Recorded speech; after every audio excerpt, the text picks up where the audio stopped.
काय राव मित्रांनो, मजेत का? अवकाळी पाऊस अजूनही चालूच आहे आणि फॉर्मवरती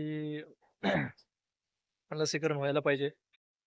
2-3 लसीकरण महत्त्वाचे असतात. बाकी अ, एवढं जास्त मॅटर करत नाही. पण जसं की पी-पी-आर झाला, त्याच्यानंतर एफ-एम-डी झाला, त्याच्यानंतर अ, आपला ई-टी-व्ही झाला. तर हे 2-3 लसीकरण आहेत व्हॅक्सिनेशन झाले पाहिजेत आपल्या फॉर्मवरती. व्हॅक्सिनेशन जर टाईमावर झालं नाही तर पूर्णचे पूर्ण फार्म बसू शकतो आणि एका बिझनेससाठी चांगलं नसतं. जर आपल्याला लाँग टर्म जर बिझनेस करायचा असेल, तर ह्या छोट्या-छोट्या गोष्टीकडे लक्ष दिलं पाहिजे.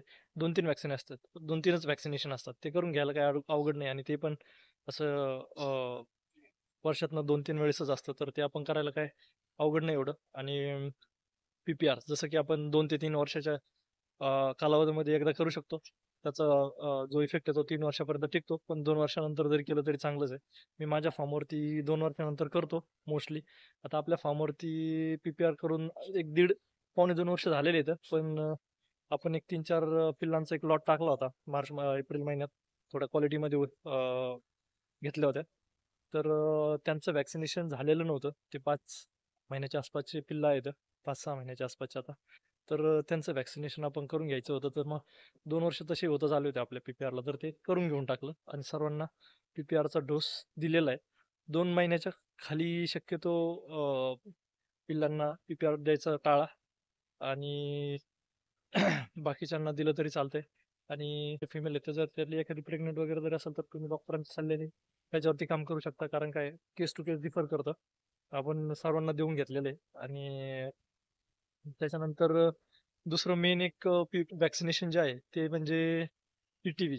पी-पी-आर जेवढा घातक आहे तेवढाच ई-टी-व्ही पण घातक आहे. ई-टी-व्ही म्हणजे एंट्रोटॉक्सिमिया. हे स्पॅनिश शब्द आहे, पण आपण ई-टी-व्ही म्हणलं तरी काही अवघड नाहीये आणि ई-टी-व्ही तसा इंटेस्टाईन म्हणजे आतड्यांचा रोग आहे आणि त्याच्यात पी-पी-आरमध्ये जेवढी मृत्यू होते त्याच्यापेक्षा तो घातक आहे असं अ, बऱ्याचशा डॉक्टरांचं म्हणणं पण आहे आणि तेवढं खरं पण आहे. त्याच्यामुळे आहे का पी-पी-आरच्या सोबत आपण ई-टी-व्ही पण रेग्युलरली वर्षातनं 2दा केलं पाहिजे.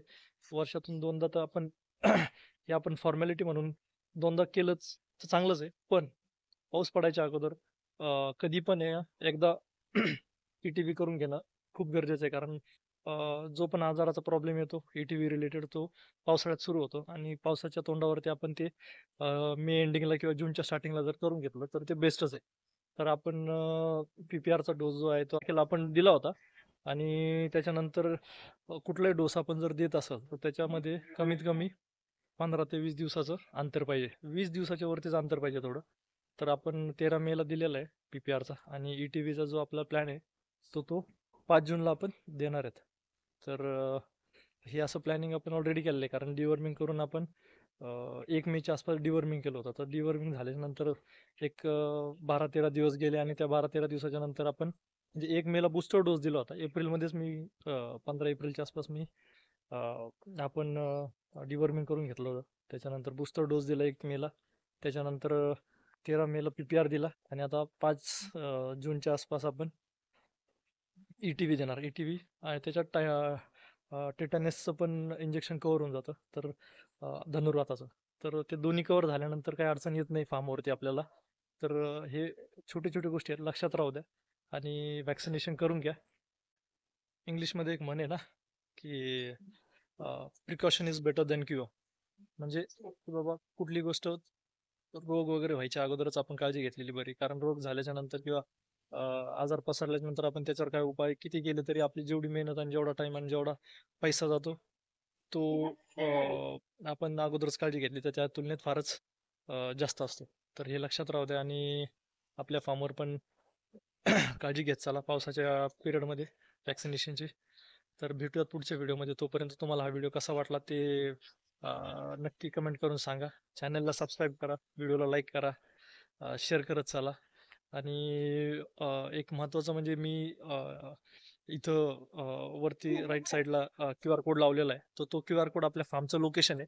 तर तुम्ही गुगल क्रोममध्ये गेले तर त्याच्यावरती तिथं कॅमेराचं ऑप्शन असतं. कॅमेराने हा कोड स्कॅन केला ना तुम्ही, तर तुम्हाला आपल्या Google पेजवरती घेऊन जाईल आणि त्या Google पेजवरती तुम्हाला आपल्या फार्मचं लोकेशन आणि तिथलं डायरेक्शन आणि तुम्हाला आपल्या फार्मचे फोटोज वगैरे किंवा सगळं व्हिडिओज वगैरे जे आपले पिल्लांचे आपण अपलोड केले तर ते तुम्हाला बघायला मिळतील. तर नक्की 100% जा.